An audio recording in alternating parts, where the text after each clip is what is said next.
Hey guys, welcome back to my channel. It's your girl Jada here. Happy Sunday. As you guys know, every Sunday we do have our first time buyer series where we talk about all things real estate. So if that's the content that you'd like to see, make sure that you hit the subscribe button and click the notification bell. So in today's episode, we're going to be talking about buying versus renting a property, and this is a highly requested video, so I really do hope that this video does well and we can get the conversation started. So if you do have any comments, any thoughts, any questions, make sure that you drop them in the comment section below. And this video is really a video to try to help you with your thought process of deciding whether you want to buy a house or rent a house. I mean, for me, it's really all boils down to what you want as an individual and what you value. So everything that I'm saying, just take it with a pinch of salt and just apply it to your own life. I can only speak on my experiences, so yeah. Let's discuss the comparison in upfront cost. So with upfront cost, we already know from my previous videos that to buy a house, you actually need between 5 to about 20% deposit of what the property is being sold at. With renting a property, sometimes you may only need 2 months deposit to a month's deposit to actually rent the property. So from that alone, we can see that renting a property is actually cheaper. And to add on to that, when you live in a rental property, you don't need to worry about maintenance. But when you buy a property, you have to consider paying monthly maintenance.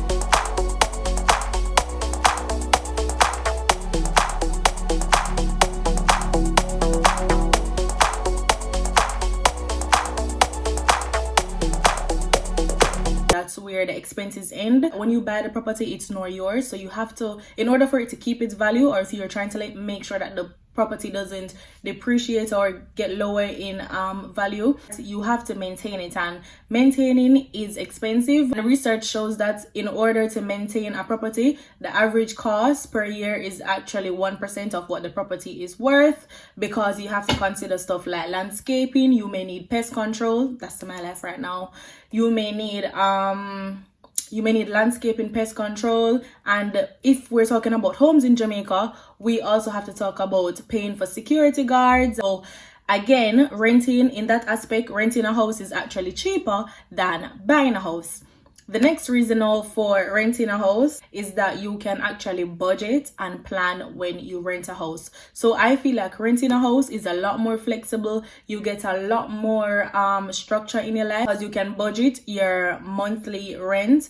Whereas if you buy a house, obviously you have your monthly mortgage that you budget and you have set aside, but there may be unplanned fees that occur, like a pest control. At the moment at the apartment, there is roach in him. Yeah, there's like a roach breakout. I don't know what I keep, and me have to pay for pest control. So these are some of the things that you would never plan to pay for, but when it does come and you do own the home and the roaches are here, what you gonna do? Live with the roach? No, you have to pay the fees. Anything can go wrong with the property. You may need to fix the roofing if you buy a house. Literally anything can go wrong, and all of the onus is on you. Whereas if you rent somewhere and something goes wrong, you literally just ring your landlord, you call maintenance, and they come and sort it. The expense is not coming out of your pocket. So in that aspect, I would definitely go for renting a house, because I really like knowing how much money I need to spend per month, and I like the structure and comfortability that brings. Another thing that we must mention when talking about renting versus buying is that things and times have changed. Now in 2020, we have a lot more opportunity to work remotely. We change jobs more often. I mean, back 10 years ago, if we're comparing our generation to the one before, the majority of the people stayed in jobs for 10 years plus. Whereas with our generation, I'm referring to the millennials and the Gen Z generation, we are a lot more adaptable and flexible in terms of career paths. Surveys have shown that we don't actually stay in a job for more than 3 to 4 years. So if you're renting somewhere, at least say if you go leave your job from London, go to Manchester, if you're just renting, it's no hassle. You literally just giving your notice and you're out, you pack your things and you go. There's no strong commitment. Whereas if you buy a house, it is a longer process to sell the house. And not only is it a process to sell the house, you also need to make sure that you have capital and money saved up to be able to facilitate you actually selling the house. You still have to consider stuff like paying half of your closing costs and stuff like that. And I'm referring to the people that actually buy houses to live in. I'm not talking about us Airbnb hosts that buy houses to make money or to use as an investment property. I'm specifically referring to people that buy houses to live in. Just vaguely touch on the fact that people's lifestyle has changed. Not a lot of people want an extended family. So because we have so many different methods of family planning and contraceptives and stuff, not a lot of people want to actually recreating and having a family. So that means that the long time mindset of having a house so that you can raise your family with backyard and all of this, it's void and it's played out now, because that's not our current society. So you kind of just have to let go of those thoughts and literally just do what's right for you. Personally, I wouldn't buy a house to live in unless I'm at a certain financial point. I just don't want to pay my mortgage. I don't see what's the point in paying my mortgage when I could be living somewhere else a lot cheaper, possibly the same space, paying almost half that price, whilst someone else could be living in my actual property that I own and be paying my mortgage, or at least some of it, because I know the economy tight. So now I'm going to jump into discussing some of the pros of actually owning and buying a home. So one of the pros is that obviously you can make money from it. It can become a source of income by either Airbnb, you can rent it out for movie videos, for shoots, you can have a tenant, you can become a landlord. So it's definitely a stream of income. If not today, then even when you finish paying off your mortgage, it can then become a stream of income after that. So that is the option.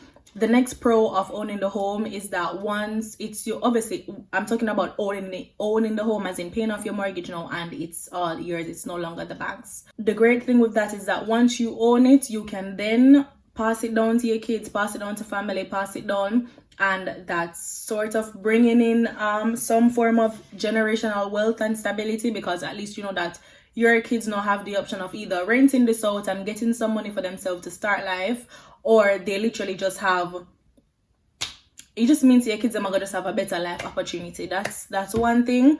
Great thing with buying a property is that when you have the house, you can actually use it to get more money and more loans from the bank, because you can use it as an asset or as a, I don't know, it's like a guarantor kind of thing. So if anything, God forbid, they say, and this is all circumstantial and it very much depends on your income and your life. So yeah, another thing with owning a property is that you can use the house that I'm talking about once you've paid this off, and this very much is circumstantial and it depends on your finances and everything else, as I've said, is that you can now use this house as collateral. So if you want to get a loan, if you want to buy another asset, you can now use your previous property as collateral and the bank will be able to give you that money.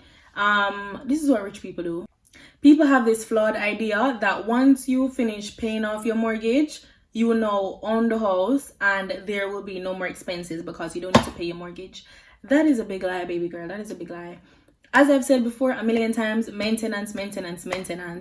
If you want your property to go up in value, babe, you need to make sure that you are maintaining your property. And after your mortgage is paid off, you're still going to have the big house and you're still going to have to maintain it. Another great thing that I love and I'm looking forward to with properties, with buying a property, is that when you own the property, you obviously now have the option of reselling it, and when it does go up in value, obviously you're collecting a bag. So that's what I'm looking forward to the most. And with this one, you literally have to be so careful with what kind of property you choose and the location. Even with the same scenario, I can flip it on its head, and it can be a situation where the property can go down in value as well, where as time progresses, if you chose the right property and we don't have any, like, I don't know, pandemic or financial crisis, your property may go up in value. Mine has so far already. The property will go up in value, and then obviously you will be able to resell it. So I bought mine for lower than what it's actually worth. So that means that when I resell it, I'll be making back at least $1 million Jamaican dollars on what I've spent. But this can also go in the opposite direction of you buying the property and then it lose value, especially with the pandemic that's happening now. If we were to have a financial crisis, or say for instance, I don't know, a earthquake come or some natural disaster happen and it damage all the houses on your street, and you know that it's going to take at least another 5 years or so to redevelop the place, you would obviously know that the value of your property are going to drop dramatically. And another thing that I wanted to mention was that for me, buying a property not only meant that I am building generational wealth for my family to come, but also I am building my financial portfolio. I am saving a lot of money because I am not paying the full mortgage. Like I said, it's an Airbnb that we do operate, so money that we make is going back into it. So another thing to note is that the money that you would have spent on a mortgage, you could be saving half of that for a business venture. So if you're really young and you have a few business ideas that you'd like to explore and you're not necessarily ready to commit to the home ownership, staying home and saving is not a bad idea at all. If home is safe, if home is comfortable, you should definitely consider how important it is to have your own space. In the same breath, I can say that I think it's highly important for people to live on their own and not be codependent on anyone. So you literally just have to weigh it up and see which one matter most to you. I hope this little chat was helpful. Me saying it to you guys kind of just helped me with my personal situation. So I hope you guys do feel the same. As I've said before, make sure you drop a comment below. Let me know if you guys are planning to renting, if you guys have any more reasons why you think renting is better than buying or buying is better than renting. At the end of the video now, when I come to a conclusion, I am literally saying do what works best for you. That will always be my stance. It's your life, live it how you wish. As always, you guys can definitely follow me on Instagram at _JAYXOS. This week I'm going to try to challenge myself to post every day of the week, simply because my birthday is on Sunday and I may not actually do another first time buyer series on Sunday. Instead, I think I may do my birthday vlog, but you guys should definitely let me know which one you want to see. I'm gonna do a poll on my Instagram, and then whichever one wins the poll, that's the video that I'll drop on Sunday. But yeah guys, thank you so much for watching today. I really do appreciate the love. My new subscribers, hi, hello, welcome to the family. Thank you guys so much. Do have a lovely day. Bye.